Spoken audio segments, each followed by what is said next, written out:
Okay, so on your marks, get set, go, because downtown Indy is prepping to soon welcome tens of thousands of Hoosiers downtown for the 60th anniversary of the Circle of Lights. And George, we're not going to stop there, because this is even more holiday joy to come. Yeah, and here to tell us more is Taylor Schaefer. She's the Downtown Indy president and CEO, Downtown Indy Inc., we should point out. Yes. Let's start off by talking about the big volunteer effort that's getting underway today to get things cleaned up, because we're welcoming all these people, arguably for the first time in a couple of years downtown. That's absolutely right. We know that for a lot of families, Circle of Lights is an annual tradition. This year is our 60th anniversary. Wow. And it's what families do. They enjoy Thanksgiving as a family, and then they come downtown on Friday to enjoy Monument Circle being lit up. Yeah. And so want to ensure that for those families who are enjoying our downtown, maybe for the first time in weeks or months or even years, that we're really putting our best foot forward.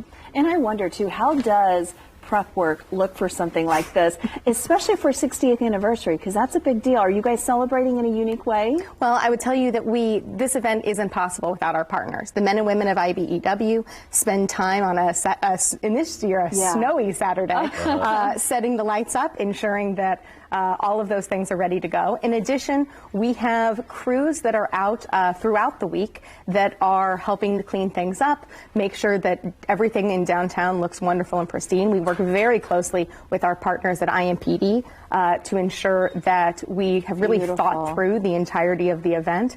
And then today and tomorrow, we'll have downtown stakeholders out volunteering, member organizations, downtown businesses that are spending time on their Monday and Tuesday cleaning up downtown to really have everyone arm in arm to have a beautiful, wonderful event on Friday. And if you're moved, what do I do if I want to get involved in that cleanup? Well, you can go to downtownindy.org/holidays, and you can find more information about both Circle of Lights as well as any number of wonderful events happening in downtown. Well, I mentioned to George that the holiday joy does not stop there, because that's not the only thing. I mean, there's so many other events that make spending the holiday season here in Indy so special. That's right. There are so many events that only happen in downtown Indianapolis, and that for so many Central Indiana families are a part of their traditions. Whether that is the Indianapolis Zoo, whether that's the State Museum, whether that's the Idle George, whether that's our wonderful arts and cultural organizations. I think so many families have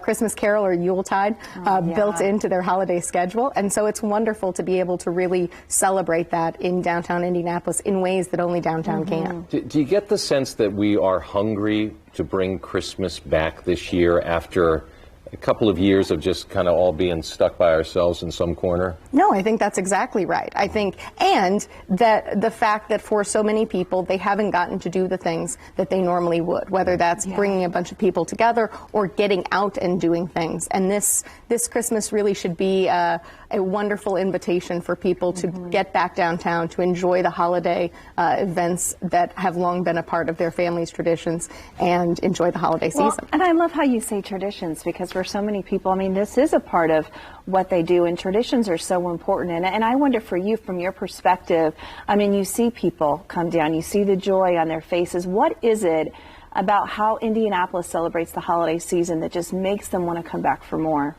I would say that there is probably no place in the world that does big events as well as Indianapolis. And so while that's wonderful for NCAA tournaments or hosting Final Fours, doing any of those kind of sporting events or even cultural events, that's also true for the holiday season. And there are so many times where we see the community come together for those type of big things. But what you're seeing today and tomorrow in downtown is a perfect example of the ways in which we come together for one another as well. Makes you proud to be here, doesn't it? I remember all the Alabama and Georgia fans here in January just raving. They were cold, but they were raving about Indianapolis. That's right. And rightfully so. Well, thank you so much for being here. Thank you for having me. We appreciate you spreading all of the holiday joy. Plenty to see, plenty to do. That QR code right there on the bottom left-hand corner of your screen.